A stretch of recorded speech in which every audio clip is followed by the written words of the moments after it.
Welcome to Work This Way, a labor and employment podcast. I'm Tina Emerson, joined here today with two of Maynard Nexsen's attorneys, Jennie Cluverius and Faye Edwards. Good to see you both. Good to see you.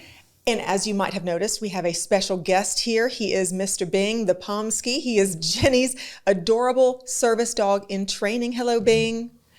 He's very quiet today. So, Jennie, service animals are becoming popular in workplaces for obvious reasons. One, because they're adorable and they bring comfort to people, right? So many employers aren't really sure where to start with that. So can you walk us through what the ADA actually requires when it comes to service animals and rights in the workplace? Yes, of course. So the ADA is the primary statute that we think about when we think about workplace accommodations. And as you mentioned, increasingly employers are getting workplace accommodation requests that involve service animals. We've also seen requests for emotional support animals in the workplace as well. And a lot of that really began ticking up when people were returning to the workplace after COVID. They gotten used to kind of working from home. They understood and really probably began to appreciate the type of positive things that having a support pet around them while they worked or support animal around them while they worked really brought. And a lot of them got new puppies too. Yes, during COVID, a lot of people got pets. So the ADA requires, of course, employers to make reasonable accommodations for employees in the workplace who are qualified individuals with disabilities. There is a limitation on that, however, and that's in the event of undue hardship. So if a proposed accommodation would create an undue hardship on the employer or in the workplace, employers do not have to grant those requests. But we are frequently seeing those requests be made, and when they are, the employers have to engage in the same interactive process under the ADA that they would for any other type of accommodation request. And typically that involves having a back and forth with the employee regarding the requested accommodation, what the disability is or this disabling condition for which the employee needs the accommodation, and whether there are any other accommodations aside from the one that the employee is actually requesting that the employer may grant, kind of in lieu of the one that the employee is asking for that wouldn't create an undue hardship. So the same interactive process is required between the employer and the employee when there's a request to bring a service animal into the workplace as any other kind of request under the ADA. And the same limitation with undue hardship applies. Right. So from your experience, what are some misconceptions that employers have about service animals in the workplace? So the primary common misconception that we see that occurs with employers and service animals in the workplace is if an individual doesn't have a readily visible kind of condition, if it's not patent.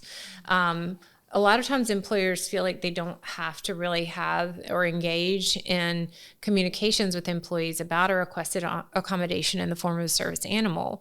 The fact of the matter is, a lot of people who have service animals and who need service animals and can benefit from them, including with respect to enabling them to perform their essential job functions in the workplace, are individuals who have maybe mental health issues. Maybe they have, a lot of our veterans returning from service will suffer from PTSD and will need or want to have a service animal with them in the workplace. So one big, again, common misconception is if you can't see that someone has a disabling condition for which they would need a service animal, that you don't have to kind of engage in that interactive process and that the answer is always going to be no. And that's absolutely not the case with respect to service animals in the workplace. Your analysis has to go beyond that. You have to dig deeper into, okay, what is the condition the employee claims they have? How would a service animal enable that employee to perform their essential job functions? And then, of course, you get into the analysis of undue burden.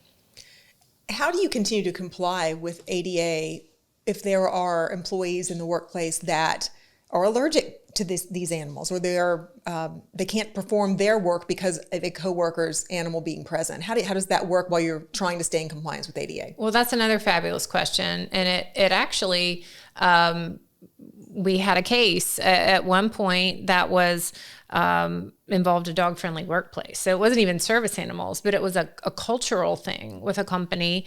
They had a dog-friendly workplace, and they had an employee who began knowing that there was a dog-friendly workplace, and that employee soon began complaining about allergies in the workplace. And they did everything they could to try to accommodate this individual, moving the individual to a private office when everyone else in the company was working kind of in open cubicles, having special attention paid from a cleaning standpoint to that individual's office, those types of things. And that individual ultimately felt that she had to resign from employment with the company because she asked for an air quality study to be conducted. And the employer said no, because one, the cost was going to be exorbitant. It was a very large workplace. But two, the employer, in doing the assessment under the ADA, the whole purpose of an accommodation and what potentially makes it reasonable is that it has to ultimately enable someone to perform their essential job functions. And there was nothing that the employee requesting the accommodation could point to about an air quality study, if the company even did one, that would have enabled her to perform her job duties. So very interesting kind of set of facts. And ultimately that employer prevailed because it was determined that changing a culture, an entire culture of a company that was really, in part built upon having furry friends in the workplace, was an unreasonable accommodation for a single employee who needed, who had allergies to pets or there were some service dogs in there as well. And who was aware of the culture of the company coming in. Exactly. Right? Okay. Who was aware and who actually had previously done some modeling there was photographic evidence of her with animals in these pictures as well. So I think that might have also weighed a little bit into the analysis here. However, it was very important that the culture of the company be maintained, and one person's request that the dogs be removed from the workplace altogether so that she could work more comfortably was just something that was deemed to eventually be an undue burden and not something that would have been a reasonable accommodation under the ADA. So good news for folks who have dog-friendly workplaces. But in situations where you actually do have a service animal that you are weighing whether or not you can grant a request for them to be coming into the workplace as a reasonable accommodation, you are going to have to weigh those things. Like, are other employees afraid of dogs? Or usually it's a dog. We'll get into discussion of some other unique requests that we've received in a bit. Is there a fear of dogs? Are there allergies? And I think all of those things kind of play into the unique analysis and individualized analysis that has to be done in each ADA requested accommodation instance of whether or not there's going to be an undue burden. And if there are ways to say, again, move the employee who is allergic to the service animal to a private office setting in order to enable the other individual who needs a service animal in the workplace to do their essential job functions, certainly considering those types of things is going to be really important. So definitely a challenge, but I would say just throwing out, well, people might be allergic in the workplace to a service animal, or people might be fearful of a service animal. That's not going to be enough in and of itself to establish undue burden. You're going to have to really document particulars in that instance and why the company feels that it would be unacceptable to have, a service animal present. Could you also talk about, well, there's one thing about the culture, but the other aspect of safety or operational concerns that the employer might have, and having an employee that needs some sort of service animal, or from your experience, what challenges have you seen employers face when they're combated with trying to grant a service animal accommodation while there is a potential safety concern? Of course. So the safety concerns oftentimes, and we represent a lot of manufacturing clients, we have a lot of manufacturing in our state and across the Southeast, oftentimes in those settings, non-office settings, it can become really challenging on a manufacturing floor, that type of thing, to permit a service animal as an accommodation. And that goes back to the undue burden, undue hardship analysis. If the animal's presence is going to create a safety concern that cannot be mitigated in any way, the company really needs to document why that's an issue in order to be able to kind of reject that request of that employee if their job duties require them to be out on the floor as a potential accommodation. But employers should also keep in mind that if that employee is qualified for potential other positions that are open or that will soon be coming open, and that employee could do that other job and be granted this accommodation, say the employee on the production floor is, I don't know, making a particular part of a widget, but there's going to be a reception job or something like that coming available where an employee would be in more of an office setting or an executive assistant or something like that. And the employee has a skill set that could potentially, or the qualifications that could potentially work in that setting. The employer does have the obligation under the ADA to look around and say, hey, we might not be able to grant you the accommodation of having your service animal out on our production floor, but we have these 3 other positions available for which, we feel you're qualified. Would you like to consider one of these other positions? And you can't generally put an employee through an application process for that and that type of thing. But, in situations where there are safety concerns, I think sometimes people, they go through the undue burden analysis and they think absolutely not, this is just not going to be safe for the production floor, but they don't really think, well, we may have an obligation to move someone off the production floor if we have a position available. So it's a great question, Faye. Safety always is going to be something that's factored in and weighed in that analysis, but employers can't be short-sighted or kind of myopic about how they approach it. Right. Very sensitive because there are people who really love to have their animals along with them. And for some folks, it is a life or death situation where you have dogs that can sense when someone is having a seizure, and they're really there for a truly medical, physically medical purpose. Absolutely. Blood sugar is another thing that dogs can help with at times, amazingly. They can sense all sorts of things. And for people who suffer with PTSD, they and say they're going into some kind of a PTSD attack, dogs can, just with physical touch, help that person disassociate from the onset of that event. It's amazing what these service dogs can do. And I will say that we have had some very unusual requests for service animals, and there are cases out there that are quite odd. Not always dogs. Sometimes there are miniature horses. We've had requests for pocket gliders to be able to come into the workplace. What is that? Pocket gliders they're kind of like tiny little squirrels. Like flying squirrels? Kind of, yes. And they're very small. I don't think I've ever seen one of those. Have you? No. Very small. In this one particular matter, the individual wanted to keep the pocket glider in his pocket, which kind of makes sense, I guess, given what it is. And the pocket glider was going to be a huge distraction in the workplace, would not stay in the pocket. And certainly those types of things all factor into undue burden and whatnot. And I do want to make a distinction here between, emotional support pets and actual trained service animals. Service dogs, and sometimes actually under the law, miniature horses, believe it or not, are it's not just something that a dog can be. There has to be some kind of training involved for the dog in order to kind of to have service dog status. So a request for an employee to have an emotional support animal in the workplace that is looked at more of as a pet is a much different request than actually having someone who has a service dog that has been trained to aid that individual with a task related to or with a behavior that's going to assist with that person's disabling condition.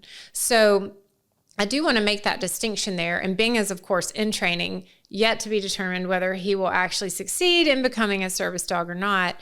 But there are, also state protections in public spaces for service animals and service animals in training. In South Carolina, for example, service animals in training have the same protections as an actual service animal. So very interesting, the nuances in the law there. And when you get an accommodation request related to having an animal in the workplace, definitely take a look at whether it is a request to have a service animal or an emotional support animal, because they're two different things. Well, I have a related question. And if someone is in a workplace, they're an employee, say they are a flight attendant or someone in any retail store where service animals are allowed to be with their customers. So it's not a workplace where I could bring in a service animal. However, I'm serving customers that are allowed to bring service animals. Let's say I'm the one with the allergy and I don't want to be in this workplace where my coworkers aren't bringing them, but customers are. Is there a difference there? Sure. Well, and that you've actually raised a great point, and that is how do employers train their own employees, especially when they're interfacing with the public, on what rights and obligations, what rights people have when they bring a service animal into the employee's workspace, and what obligations we have as employers and employees in permitting, individuals with service animals to be in the workplace. And I will tell you, I'm frequently surprised, including back calls that I get from clients, but also just taking a service dog in training with me to places in our state, at how little people know about what questions can and cannot be asked to individuals who have service dogs or service dogs in training. For example, I was in a medical facility recently, and you would have thought that they would be, of all people, most in tune to what can and cannot be asked and that type of thing. And it was a real educational opportunity to kind of, for that individual to kind of learn and understand what you should and what you shouldn't ask in a situation where someone has a service dog. Now, if you do have people bringing service dogs into the company, or your customers are bringing them in, members of the public, your employees still have rights with respect to their workplace. And if you have an employee who has an allergy to a service animal, what might be a reasonable accommodation request for that individual would be to go to their employer and say, hey, I'm happy to interact with all of our customers, but to the extent someone brings in a service animal, I have severe allergies, it would put my health at risk to be interacting with that individual, servicing that individual as an accommodation. May I please have one of my coworkers assigned to service those types of customers? So you can get an accommodation request that way, but you also don't want to draw potentially a lawsuit from someone who especially has one of those kind of latent disabilities that's not evident, and having one of your employees assume that the person just simply has their pet in the building and, ask them questions that go beyond what is permissible under the law. Sure. Or prevent the person from getting the assistance and aid from the animal that it needs, or denying them access. So very good questions. And that's where, again, we harp on this. This is a constant theme in our podcast. Training is key. Your employees really need to know and be equipped to know, especially if they're interacting with the public, what their rights are, but also what the rights are of the folks who they're interacting with. Very, very important. And in a workplace setting, employers are not permitted to disclose the medical conditions of other employees or discuss their reasonable accommodations with their coworkers, which can put employers in a really precarious spot at times.